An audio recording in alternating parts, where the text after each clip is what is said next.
За таамагийн бидний амраа гэрхийг Улсын хотын хаврын чуулган ихтэй арчс намын бүлэг анхныхаа удааныг сая хийж дуусгав. Арчс намын бүлгийн энэ удаагийн хуралдаанаар бид 3 асуудлыг хэлсэн. Нэгдүгээрт нь Улсын хотын даргын мэдээлэл, хоёрдугаарт Монгол Улсын ерөнхий сайдын мэдээлэл, гуравдугаарт нь 5 дахь асуудлаар гişүүд мэдээлэл авч санд бодлоос хэлцэж ингээд шийдвэр гарлаа. Тэгвэл 5 дахь асуудлаар бид 3 зүйл зартай юм шийдвэрийг арчс намын бүлэг гаргаж байна. Нэгдүгээр нь бол арчс намын бүлэг бусад намын бүлгүүтэй хамтарсан ажлын хэсэг гаргахын зүйтэй юм байна. Хоёрдугаарт нь бол энэ хилцэж байгаа гэрээний төслийг улсын их хурлаар хилцүүлэх зайлшгүй шаардлагатай байна. Гуравдугаарт улсын их хурлаар хилцсэний дараа одоо гэрээнд гарын үсэг зурх эрхийг олгох нь одоо зүйтэй байна гэсэн ийм 3 шийдвэртэй одоо шийдвэр гаргалаа. За өөр одоо хилцсэн асуулттай хүмүүс байвал асуултаа асууж болно. Өнөөдрийн хилцсэн асуудал бол арчс намын бүлгээр хилцсэн асуудал бол энэ байна. Бид байгааг зарлахгүй. Өнөөдрийн одоо бүлгийн одоо сэтгүүлчтэй уулзах уулзалтанд бол улсын их хурлын дарга, арчс намын дарга Зэнкол, Монгол Улсын ерөнхий сайд сайхан бэлгэнээр оролцож байна. Сая бас бүлгийн хуралд бол үндсэндээ бараг 100% эрсцтэй арчс намын бүлэг хуралдсан. Тэгээ улсын их хурал хамгийн олон судалтай намын бүлэг. Тэгээ ерөнхий сайдад ч гэсэн бүлгийн гишүүдийн зүгээс хүсэл тавьсан.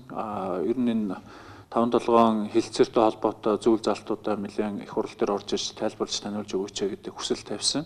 За тэрний дагуу бол их хурал дээр оруулаад ерөнхий сайдын хувьд би бол их хурлын дарга болон бүлгийн гишүүдээс бол нэг үндсэн зүйл хүссэн байгаа. Энийг маш хурдан хугацаанд нэг яралтаагаар за хамгийн цаатлын хугацаа 14 хоногийн дотор хилцүүлж дуусгаж өгөөрэй гэдэг ийм зүйлийг бол тавьсан байгаа. Үндсэндээ зөвшөөрөлцөж ойлголцсон гэж ингэж ойлгож байгаа. За энэний дагуу бол 5-7 хилцээрд бол цаашаа үргэлжлээд явах энэ асуудлуудаа хийн. За тэгэхээр засгийн газрын зүгээс бас хөрөнгө оруулагч консорциумынхаа төлөөлөгчтэй өнөөдөр бас уулзаж энэ чиглэлийн зохицуултуудаа хийн. За одоо засгийн газрын хуралдаан өнөөрөө хуралдана. Хуралдаанаар хэлцэх асуудлуудаа хилцээд улсын их хурлд орж ирж танилцуулах энэ бэлтгэл ажлуудыгаа бол базаанаа. Тэгэхээр бол өчигдөр орой би бас олон нийтэд бол хандаж хэлсэн байгаа. Монгол улсын эдийн засгаа тэлэх зорилгоор энэ том төслүүдэд бол хөдөлгөх шаардлагатай. Тийм учраас нэгэнт одоо бол нэг ганц 2-7 хоногийн асуудал дээр би бол энэ асуудал бол харьцангуй гайгүй учраас их хурлын энэ процессыг дахиж нийгэмд одоо янз бүрийн нөхцөл байдал үйл ойлголцол асуулт хариулт гарахгүй тул энэ асуудлаа бол хурдан хилцүүлээд засгийн газар дараа нь холбогдох шийдвэрүүдээ бол гаргаад явна гэсэн ийм ойлголттой байгаа. Өглөө 10 хагасын үед гадаад яамнаас албан ёсоор миний нэр дээр ирсэн. Тэгмэгц электрон болон цаасан байдлаар ирсэн. Улсын их хурлын гишүүдэд тараасан вебсайтн дээр тавьсан байгаа. За яагаад улсын их хурлын веб хуудсан дээр тавьсан гэхээр 5 толгой бол онцлогтой компани. Нийт иргэд хувьцаатай. Чи ч хувьцаатай, би ч хувьцаатай. Ийм том хэмжээний хэлцлийг хувьцаа эзэмшигчид бүгд мэдж ойлгож юу хийх гэж байгаагаа ухамсарлах ёстой юм. Тийм учраас энэ бол нууц биш, энэ бол ил байх ёстой.